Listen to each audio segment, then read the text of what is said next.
শেরু সবসময় মজা আর খেলা ভালোবাসত। একদিন তার মাথায় এলো এক দারুণ আইডিয়া, জঙ্গলের ক্রীড়া দিবসের আয়োজন করব। শেরু ঘোষণা করতেই সবাই চিৎকার করে উল্লাসে ফেটে পড়ল।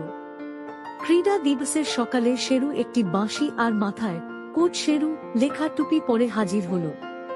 পুরো জঙ্গলে যেন উৎসবের আমেজ। বানররা গাছে দোল খাচ্ছে, খরগোশেরা লাফালাফি করছে, আর হাতিরা জোরে পা ফেলে প্র্যাকটিস করছে। প্রথম ইভেন্ট ছিল কচ্ছপ দৌড়। কচ্ছপরা ধীরে ধীরে এগোচ্ছে, আর শেরু বলছে, ধীরে সুস্থে চলো, জিতবেই তো। খরগোশরা হেসে উঠল, কিন্তু তাদের গাজর দৌড়ের সময় এত জোরে দৌড়াতে লাগল যে শেরুকে বাঁশি বাজিয়ে থামাতে হলো। এরপর ছিল কলা ভারসাম্য প্রতিযোগিতা, যেখানে বানরদের মাথায় কলা রেখে হাঁটতে হলো। এক বানর বলল, এ তো খুব সহজ, কিন্তু হাতি একটানা হাঁচি দিয়ে কলাগুলো চারদিকে ফেলে দিল। শেষ ইভেন্ট ছিল জঙ্গল রিলে দৌড়। হরিণ, বাঘ আর টিয়া পাখিদের দল দৌড়াতে দৌড়াতে লাঠি একে অপরকে দিল।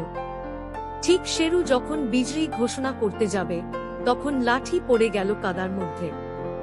সবাই হেসে লুটোপুটি খেল। দিন শেষে শেরু সবাইকে ডেকে বলল, আজকের দিনটা জয়ের জন্য নয়, আনন্দের জন্য ছিল। সে রঙিন পাতার মেডেল বানিয়ে সবাইকে দিল। সেদিন রাতে জঙ্গল ভরে গেল হাসির শব্দে, আর সবাই নিজেদের দুষ্টুমিষ্টি ভুলের গল্প শেয়ার করল। শেরু গর্বের সঙ্গে দেখল তার আয়োজনের সাফল্য।